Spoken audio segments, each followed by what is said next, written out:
Find product links below and hundreds more videos on my channel. Hi everyone, welcome back. So today I want to discuss some of the lower cost lighting options for video, and of course these could be used for photography as well. I personally like to use video lights for photography because they're continuous, so I can see the light as I'm working with it. Now first of all, you'll notice is that there's no halogen work lights here. You'll see halogen work lights mentioned a lot in a lot of online videos. But that was quite some time ago when that was the best low-cost option. For a while I think it was the only low-cost option.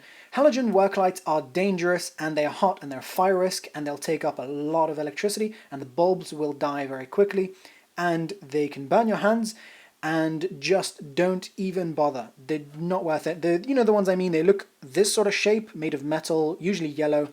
I have some in a storage room in a box. I didn't want to go and get those out just to tell you not to buy them. Don't bother. Just no point.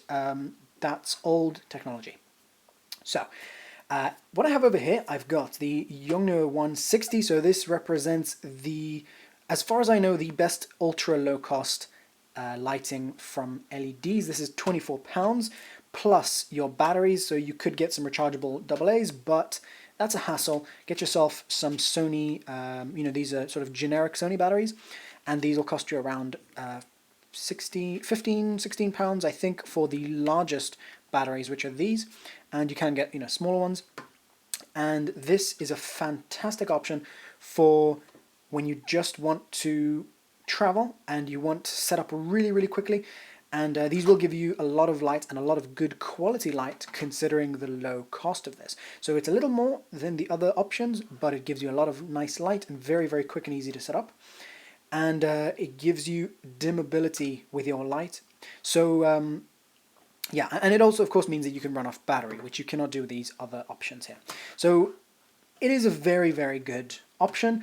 Generally, this is what I would recommend. However, for studio work, these can be annoying to use because they don't come with a power adapter. And a lot of these lower cost lighting options don't actually have a power adapter that you can specifically buy for these, or they don't come with one.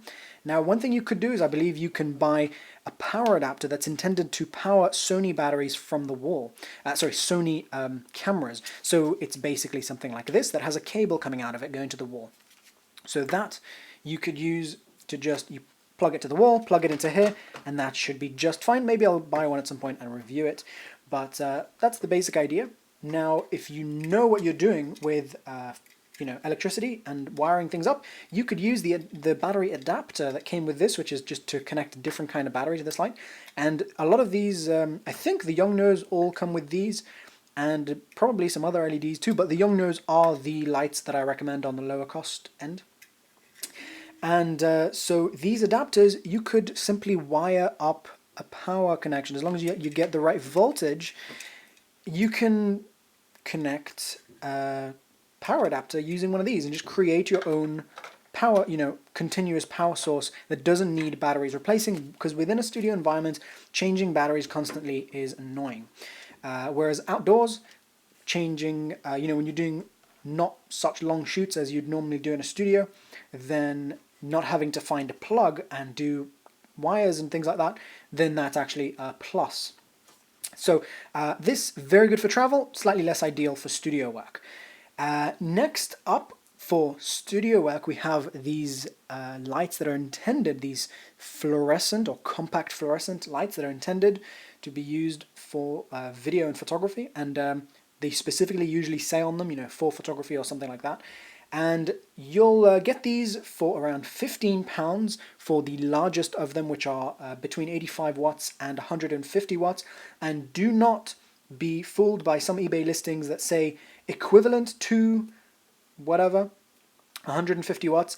Buy one that says its power usage is the amount that you want. So for example, this one is a bulb that uses 150 watts of power, not one that is equivalent to 150 watts of light as given off by an old traditional incandescent bulb. An incandescent bulb is your standard, idea shape bulb, your sort of standard glass bulb as they used to be made.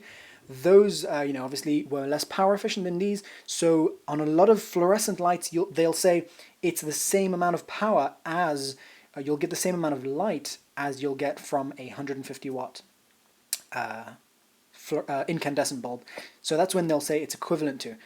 Ignore that. You want to find the power usage of them so you can compare them to other lights, other fluorescent lights.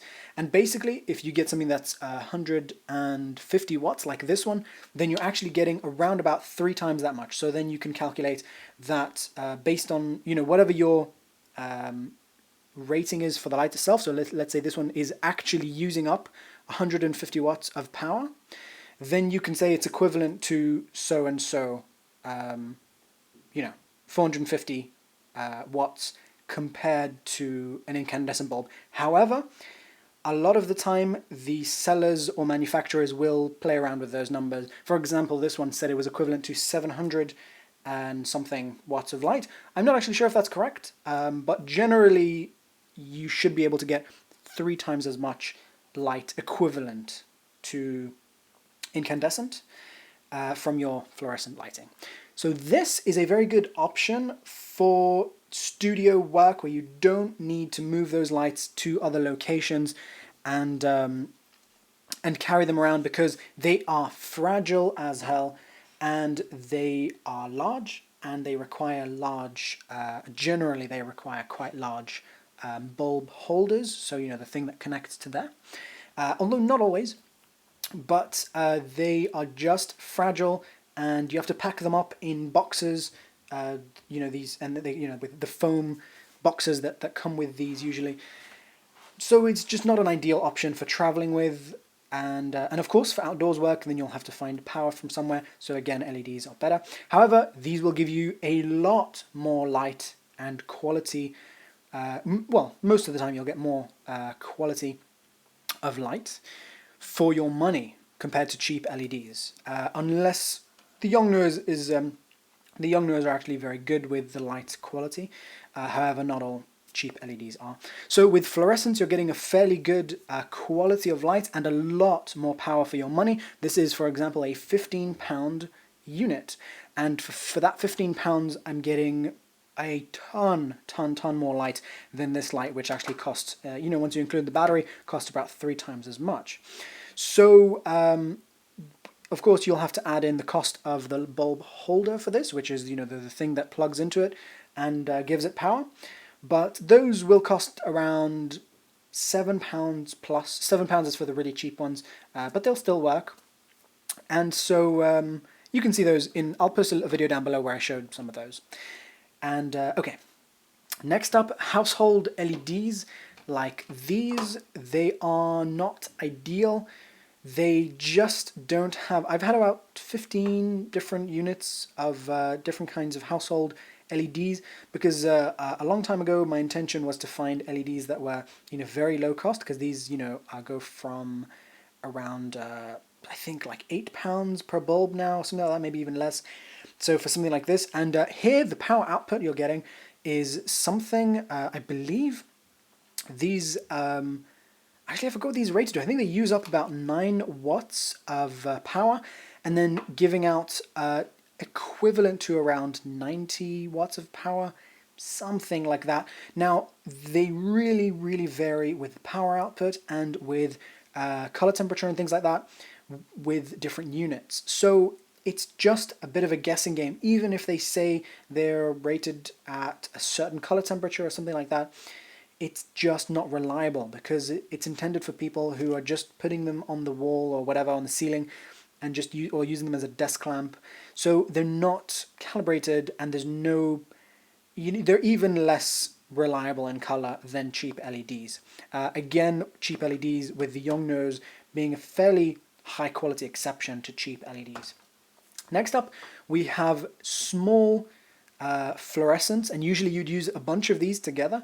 But for example, this entire studio lighting setup, which is being shot on my glass table, which I've posted a video about before, this is just being shot with these compact fluorescents that I got from the pound store. So these are 5 watts each, giving out something, again, around 3 times as much as much power compared to, as much light compared to incandescent lights. So compared to a standard old style bulb, you'd be looking at around a 15-20 watt bulb. However, you can get these stronger than that for the same cost. So you can get these between 1 and 3 pounds up to 15 watts, 100 watts, 100 watt equivalent and more. So these are they're far less fragile than these big studio lights. They do give out a very high quality light, just like this one does. I mean, considering the price, it's obviously not 100% perfect, but it gives out a very high quality light. And the only thing is that you may have a hard time finding ones that are daylight balanced. Most of these are going to be a little too warm. Now, if you're working in a studio, that's fine because you set all your lights to the same color temperature, and that's totally fine because your camera, you just white balance for it in the camera. However, for mixing with daylight, these are not ideal. They're going to be warmer than the daylight, which may not be what you want.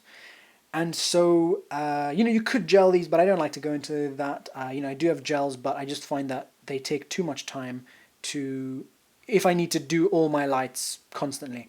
So I generally just try and use my gels for special effects when needed, for color effects when needed. So these little bulbs you would usually use together with a bunch of other ones, in a holder that holds a bunch of them. But this entire lighting setup is under £10 worth of bulbs. I think just right now 4 bulbs are turned on, and 2 of them are £1 each, and 2 of them were £3 each, which are more powerful, lighting up the background here. So these are connected to these lamps, which I'll show in another video. But basically, these are for smaller studio setups. They are actually a very, very good low-cost option.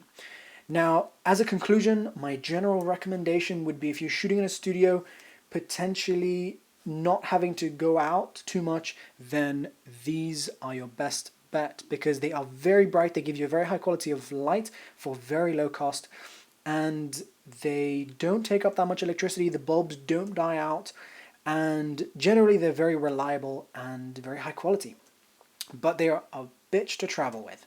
Now, for not having to travel, that's good. For having to travel and use lights outdoors and whatever, things like that, and for events and whatever, Yongnuo LEDs are good, and I'm sure there are other good low-cost LEDs. These are so far the best low-cost ones that I've seen. So I hope I've gone over everything, and I hope this hasn't been too much detail about the things that you might not care about, but I just wanted to give all the information that I could give. So I hope you found this helpful. You'll find links down below. If you have any questions, then feel free to ask me in the comments. And of course, you can check out my own work down in the links below if you want to see that.